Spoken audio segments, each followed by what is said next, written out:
आज की ये मूवी आपको हैरान करके रख देगी। तो बिना देरी करे इस कहानी को स्टार्ट करते हैं। टर्की में रह रहे एक गवर्नमेंट टीचर की पोस्टिंग एक अनजान शहर में हो जाती है। टीचर का नाम है माहिर। माहिर को अपनी जॉब करने के लिए जाना होगा, मगर उसका परिवार इस बात से बिल्कुल भी खुश नहीं था। उसके परिवार के सभी लोग यही चाहते थे कि वो अपनी बेटियों को पढ़ाए और अपने परिवार का ध्यान रखे, मगर माहिर इन सबको मना लेता है और अपनी मंजिल की ओर निकल जाता है। माहिर बस की मदद से उस जगह पर जाता है, मगर बस वाला उसे एक अनजान पहाड़ों में छोड़ देता है और बस वाला माहिर से कहता है, इससे आगे तुम्हें चलकर जाना होगा, क्योंकि सरकार ने कभी भी इससे आगे का रास्ता नहीं बनाया। अब माहिर की मंजिल पहाड़ के उस पार थी और ये रास्ता उसे पैदल चलकर जाना होगा। ये बात सुनकर माहिर को बहुत अजीब लगा, क्योंकि वहाँ पर भी तो इंसान ही रहते हैं। आखिर उनके लिए रास्ता क्यों नहीं बनाया गया? मगर यहाँ पर अब माहिर के पास अब कोई भी ऑप्शन नहीं बचता। माहिर अपने सामान को लेकर पैदल ही चलने लगता है। उसे पैदल चलने में थोड़ा परेशानी होती है, मगर वो इस सफर को जारी रखता है। बीच रास्ते में उसे एक इंसान भी मिलता है जिसकी दिमागी हालात ठीक नहीं थी, मगर जैसे तैसे माहिर उस जगह पर पहुंच जाता है। मगर जैसे ही माहिर उस जगह पर पहुंचता है, उस जगह के सभी लोग उस पर नजर रखे हुए थे। उसके आते ही सभी लोग उस पर बंदूक तान देते हैं, क्योंकि उन सभी को ये लग रहा था कि ये सरकार का आदमी है और उनसे उनकी जमीनों को छीनने के लिए आया है। मगर तभी माहिर उन्हें बताता है कि वो एक टीचर है और उसकी यहाँ पोस्टिंग हुई है। तो गांव का सरपंच उसके पास आकर कहता है, शायद आप गलत जगह पर आ गए हैं, यहाँ तो स्कूल ही नहीं है, तो आप पढ़ाएंगे कहाँ? मगर गांव वाले माहिर को देखकर बड़े खुश थे, क्योंकि बाहर से बहुत कम ही लोग उस गांव में आते हैं और गांव वाले बड़े प्यार से माहिर को अपने साथ उसकी जगह पर ले जाते हैं, जहां पर वो आने वाले समय में रहेगा। मगर जाते समय माहिर को वही आदमी दिखता है जिसकी दिमागी हालात ठीक नहीं थी। उसे कुछ बच्चे परेशान कर रहे थे। इस आदमी का नाम अजीज है। अजीज वहीं पर रहता है और गांव के लोग माहिर को लेकर चले जाते हैं। फिर गांव के लोगों से माहिर को पता चलता है कि वो यहाँ कुछ भी नहीं कर सकता। गांव के लोग माहिर को बताते हैं कि सरकार ने 30 साल बाद किसी टीचर को यहाँ पर भेजा है और शायद आने वाले 30 साल बाद यहाँ पर स्कूल बनेगा। ये सुनकर माहिर को लगता है कि शायद यहाँ के बच्चों की किस्मत में अनपढ़ रहना ही लिखा है। जब सब चले जाते हैं तो माहिर अपनी बीवी के साथ कॉल पर बात करता है। माहिर अपनी बीवी को सारी चल रही बातों के बारे में बताता है, मगर तभी उसे लगता है कि कोई उसे देख रहा है। मगर जब वो पास जाकर देखता है तो वहाँ पर कोई भी नहीं होता। तभी अगले सीन में हमें दिखाया जाता है, अगली सुबह गाँव के सभी कुंवारे लड़कों को इकट्ठा किया जाता है और तभी सरपंच आकर वहाँ पर कहते हैं कि आज वो यहाँ पर सबसे बड़े लड़के की शादी करेंगे। मगर सबसे बड़ा तो अजीज होता है, असल में वो सरपंच का ही बेटा है। गांव के सभी लोग कहते हैं, मगर वो तो हैंडीकैप है, उससे भला शादी कौन करेगा? जिस वजह से उसके छोटे भाई जियान की शादी कर दी जाती है। अजीज का दिमागी संतुलन भले ही ठीक ना हो, मगर अंदर से वो एक अच्छा इंसान है और इस बात से उसका दिल टूट जाता है। अजीज को बहुत बुरा लगता है। ये सब कुछ माहिर दूर से देख रहा था और कुछ समय बाद जियान के लिए लड़की ढूंढी जाती है। जियान की माँ और बाकी सभी औरतें उस लड़की की अच्छे से जांच परख करती है, कैसी वो चलती है, कैसे वो बोलती है और कैसी उसकी आवाज है। मगर जियान की माँ जब लड़की देखने जा रही थी तो उस समय जियान ने अपनी माँ से बोला था कि लड़की देखने में बहुत सुंदर होनी चाहिए और उसके दांत बिल्कुल सफेद होने चाहिए, मगर होता बिल्कुल उसका उल्टा है। मगर जब जियान की माँ यहाँ पर लड़की के दांत देखती है तो लड़की के दांत बिल्कुल काले होते हैं, मगर फिर भी जियान की माँ रिश्ते के लिए हाँ कह देती है, क्योंकि बाकी सारी चीजों में लड़की बहुत अच्छी होती है। मगर जब रात में जियान पहली बार अपनी बीवी को देखता है तो वो उसे देखकर बेहोश हो जाता है। मगर वहीं दूसरी तरफ अब अजीज अपने परिवार से धीरे धीरे दूर होता जा रहा था, क्योंकि अजीज क्या बोलना चाहता है ये समझ पाना बड़ा ही मुश्किल था। अजीज अपने मन की बात किसी को बता ही नहीं पाता। इसी वजह से अब अजीज अपने आप को सबसे अलग करने लगता है। मगर माहिर ये सारी चीजें बड़े ध्यान से देख रहा था। माहिर ये डिसाइड करता है कि इस बारे में वो गांव के सरपंच यानी कि अजीज के पिता से बात करेगा। अजीज के पिता माहिर को कहते हैं, अजीज बचपन से ही ऐसा है, जब भी कोई गांव से बाहर जाता तो अजीज उसके पीछे पीछे निकल पड़ता, क्योंकि अजीज बड़ा भोला है। इसके बाद वो पास के सरकारी ऑफिस में जाते हैं स्कूल बनाने को लेकर कुछ बातें करने के लिए, मगर रास्ता थोड़ा लंबा था। मगर तभी तभी यहाँ पर माहिर देखता है कि उनकी और कुछ डाकू आ रहे हैं। डाकू वहाँ पर पहुँच जाते हैं। तभी गाँव के सरपंच माहिर को बताते हैं ये डाकू हमें नुकसान नहीं पहुँचाते, बल्कि ये तो हमारी रक्षा करते हैं। और उसके बाद ये सब के सब ऑफिस पहुँच जाते हैं और यहाँ पर उन्हें पता लगता है कि अभी भी शहर में मार्शल लॉ लगा हुआ है। सरकार के पास अभी बहुत सारा काम है, तो वो किसी भी तरह की फंडिंग नहीं कर सकते, इसीलिए आपके गाँव में अभी स्कूल नहीं बन सकता। ये सुनकर माहिर को बहुत बुरा लगता है, क्योंकि वो इन गाँव वालों के लिए कुछ करना चाहता है। माहिर सरपंच से कहता है कि वो अब जा रहा है, उसका यहाँ रहने का कोई भी फायदा नहीं है। उस पूरी रात माहिर को नींद नहीं आती। वो बस इस सोच में ही डूबा रहता है कि वो गांव वालों के लिए क्या कर सकता है। और अगले दिन वो गांव वालों के पास वापस जाता है और अपनी बीवी से फोन पर बात करता है और अपनी बीवी से झूठ बोलता है कि उसे डाकू ने पकड़ लिया है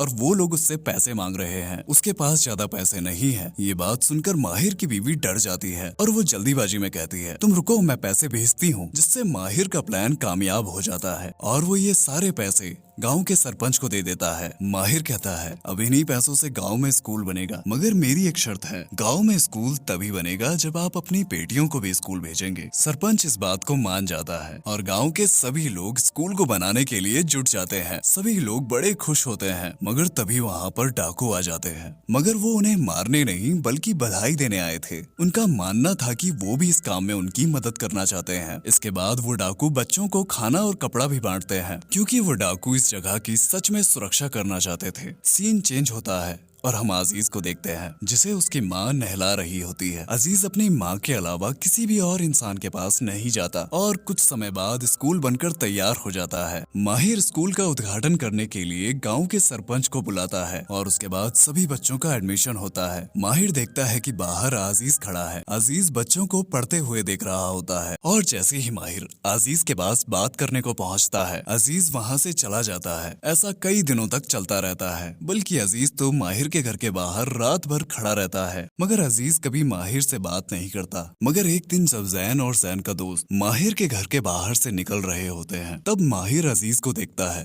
और उसे अंदर बुलाता है, क्योंकि बाहर बारिश होने वाली होती है। मगर अजीज नहीं आता और जैसे ही बारिश शुरू हो जाती है, अजीज आसमान में देखकर जोर जोर से चिल्लाता है, जैसे वो ऊपर वाले से कह रहा हो कि मुझे आखिर ऐसा क्यों बनाया, मुझे बाकियों जैसी जिंदगी क्यों नहीं दी। वो रात भर बारिश में बैठा रहता है और अगली सुबह सारे बच्चे अजीज को परेशान करने लगते हैं। ये चीज माहिर देख लेता है। माहिर सभी बच्चों को समझाता है कि ऐसा नहीं करना चाहिए और तुम सब के सब आज से अजीज से दूर रहोगे। ये देखकर अजीज को बहुत अच्छा लगता है, क्योंकि उसकी जिंदगी में ये पहली बार हुआ था जब किसी ने उसे परेशान नहीं बल्कि उससे प्यार किया था। आज से पहले किसी ने भी उसकी इतनी इज्जत नहीं की। अजीज माहिर को थैंक यू कहना चाहता था, मगर अजीज बोल नहीं सकता, इसीलिए वो चुपचाप अपने घोड़े पर बैठकर पहाड़ों की ओर निकल जाता है। अब आगे अजीज हर रात को माहिर के घर के बाहर खड़ा रहता है। माहिर अजीज को कई बार अंदर भी बुलाता है, मगर अजीज कभी नहीं आता और एक दिन अजीज का घोड़ा अजीज के बिना ही वापस आ जाता है। ये देखकर अजीज की माँ बहुत घबरा जाती है। उन्हें लगता है कि शायद अजीज को कुछ हो गया है। वो उसके सारे भाइयों को अजीज को ढूंढने के लिए भेजती है। उसके भाई हर जगह ढूंढते हैं,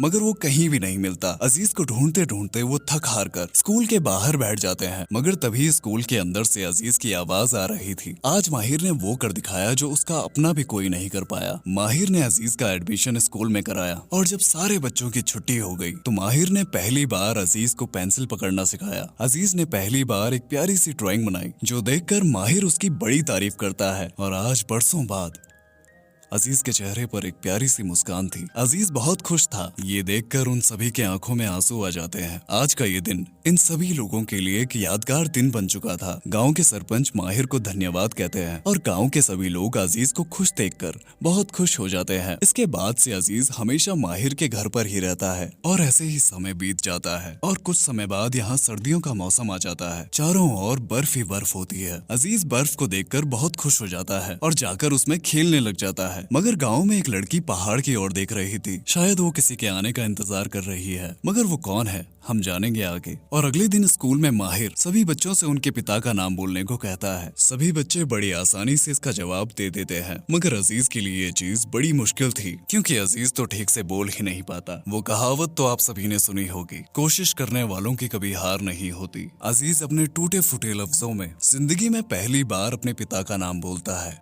ये देखकर सभी बच्चे और माहिर अजीज के लिए जोरदार तालियां बजाते हैं और उसके बाद हम देखते हैं उस लड़की को जो किसी का इंतजार कर रही थी। तभी गांव में कमीलो नाम का एक आदमी आता है। ये उसी लड़की का पति है जिसका इंतजार वो लड़की 10 सालों से कर रही है। कमीलो सरपंच का सबसे बड़ा बेटा है। कमीलो के गांव आ जाने से सभी लोग बहुत खुश हो जाते हैं। उसके पिता गांव में बने स्कूल के बारे में भी उसे बताते हैं। यहाँ पर सब कुछ बदलने लगा है। उसका भाई अजीज अब ठीक होने लगा है। रात को उसकी बीवी भी उसे यही समझाती है कि कमीलो को अपनी जिद छोड़ देनी चाहिए और खुद को पुलिस को सरेंडर कर देना चाहिए। आखिर वो कब तक यूं ही भागता रहेगा। उस पूरी रात कमीलो इस बारे में सोचता है और अगली सुबह कमीलो अपने आप को सरेंडर कर देता है। और उसके बाद अजीज के दूसरे छोटे भाई की भी शादी हो जाती है और उसे अपने भाई की ही तरह एक सुंदर सी बीवी मिल जाती है। यहाँ ये सब देखकर अजीज को बिल्कुल भी अच्छा नहीं लगता। अजीज को लगता है कि आखिर उससे कौन शादी करेगा, क्योंकि वो ना ही ठीक से चल पाता है ना ही बोल पाता है। और उसके बाद कहानी आगे बढ़ती है। अगले दिन कमीलो की सुनवाई का दिन आता है। कमीलो को 4 साल की सजा सुनाई जाती है। कोर्ट से बाहर निकलने के बाद सरपंच एक दूसरे गांव के सरपंच की जान बचाते हैं, क्योंकि एक आदमी उन्हें जान से मारना चाह रहा था। इस बात से वो सरपंच बहुत खुश हो जाता है और वो सरपंच से वादा करता है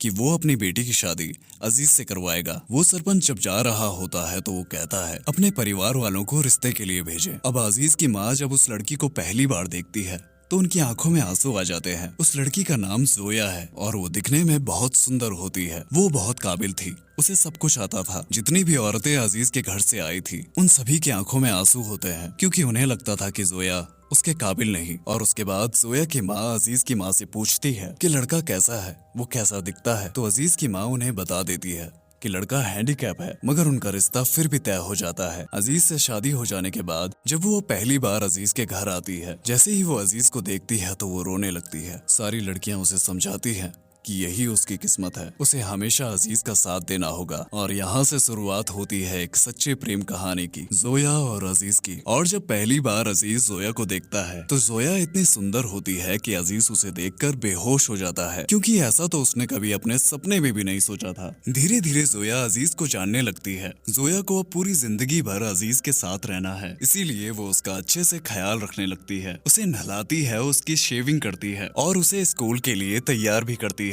मगर फिर भी गांव के लोग जोया को बुरा भला कहते हैं कि वो अजीज के लिए नहीं बनी, वो अजीज के साथ अपनी जिंदगी बर्बाद कर रही है। मगर जोया इन सारी बातों पर ध्यान नहीं देती, क्योंकि वो जानती है कि अजीज दिल का साफ है, मगर आखिरकार वो भी एक इंसान ही है। लोगों की बातों का उसे बुरा लग जाता है। एक रात वो कमरे में अकेले बैठकर रो रही थी। अजीज ये सब कुछ देख रहा होता है, मगर वो जैसे तैसे जोया के आंसुओं को पोंछता है और टूटे फूटे शब्दों में उसे चुप कराने की कोशिश करता है। कहानी यहाँ से आगे बढ़ जाती है। एक दिन स्कूल में अजीज अपने फैमिली की ड्राइंग बनाता है, जिसमें वो, जोया और उसके 2 बच्चे भी थे। ये देखकर माहिर बहुत खुश होता है, मगर वहीं दूसरी तरफ गांव वालों ने जोया को अजीज के बारे में बोल बोल कर परेशान कर दिया था। ये सब सुनकर अब जोया परेशान हो जाती है और वो सबको कह देती है कि अब वो अजीज के साथ नहीं रहेगी। ये बात अजीज भी सुन लेता है और इस बात को सुनकर अजीज पूरी तरीके से टूट जाता है। अजीज को लगता है कि सारी फसाद की जड़ वही है, उसकी वजह से जोया की जिंदगी बर्बाद हो रही है। इसके बाद वो अपने घोड़े पर बैठकर अपनी जान देने के लिए निकल पड़ता है। अजीज पहाड़ की चोटी पर खड़ा हो जाता है। वो जान देने ही वाला होता है कि तभी वहाँ पर माहिर भी आ जाता है। जैसे तैसे माहिर उसे मना लेता है और उससे वादा करता है कि वो उसे बिल्कुल ठीक कर देगा। इसके बाद वो उसे स्कूल ले जाता है। माहिर अजीज से एक चिट्ठी लिखवाता है और अगले दिन उस चिट्ठी को उसके घर रख देता है। सुबह उठकर अजीज और जोया किसी को भी नहीं मिलते, मगर तभी घर वालों को एक चिट्ठी मिलती है। वो उस चिट्ठी को लेकर माहिर के पास जाते हैं और माहिर उन सबको चिट्ठी पढ़कर सुनाता है, इस गाँव को छोड़कर जाना ये मेरा फैसला है, इसमें जोया का कोई हाथ नहीं। गाँव वाले मुझे कभी स्वीकार ही नहीं कर पाए, उन्होंने मुझे समझने की कोशिश ही नहीं की। मगर मैं आप सभी से एक वादा करता हूँ, मैं एक दिन वापस जरूर आऊंगा, मगर तब तक आप मेरे घोड़े का ख्याल रखना, क्योंकि एक वही था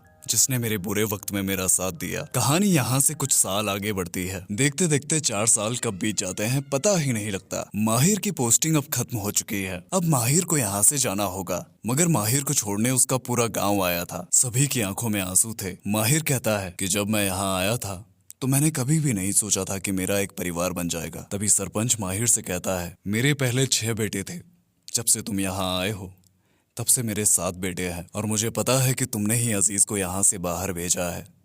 और मुझे पूरा यकीन है तुम पर, और इसीलिए मैं इस बारे में किसी को भी नहीं बताऊंगा। और ये सुनकर माहिर यहाँ से चला जाता है। समय यूं ही बीत जाता है। 7 साल बाद इस गाँव में पहली बार एक कार आती है। उस कार से माहिर बाहर निकलता है और उसकी बीवी भी। माहिर को देखकर गांव वाले बहुत खुश हो जाते हैं, मगर माहिर अपने साथ किसी और को भी लाया था, और वो था अजीज। अजीज अपने बच्चे और अपनी बीवी जोया के साथ वहाँ पर आया था। अजीज का ये नया रूप देखकर गांव वाले हैरान हो जाते हैं। वो अजीज को पहचान ही नहीं पाते, मगर जब उसका घोड़ा उसके पास आकर उसे प्यार करने लगता है तब सबको यकीन हो जाता है कि यही अजीज है। ये सब लोग ये देखकर हैरान हो जाते हैं। अजीज के पिताजी अजीज से कहते हैं, क्या तुमने कोई सर्जरी कराई? तो अजीज कहता है, नहीं, ये सब कुछ तो मेरी बीवी के सच्चे प्यार के बदौलत हुआ है। मैं आज अपने पैरों पर चल पा रहा हूँ सिर्फ उसकी वजह से। अभी आपके दिमाग में बहुत सारे क्वेश्चन होंगे कि अजीज आखिर ठीक कैसे हो गया। ये सब जानेंगे हम पार्ट 2 में। अगर आपको ये वीडियो पसंद आई तो वीडियो को लाइक करना ना भूलें, और हाँ, चैनल को सब्सक्राइब कर देना ताकि आपको अमेजिंग वीडियोस मिलती रहे। अब अगर आप सेकंड पार्ट देखना चाहते हो तो राइट वाली वीडियो पर क्लिक कर दो।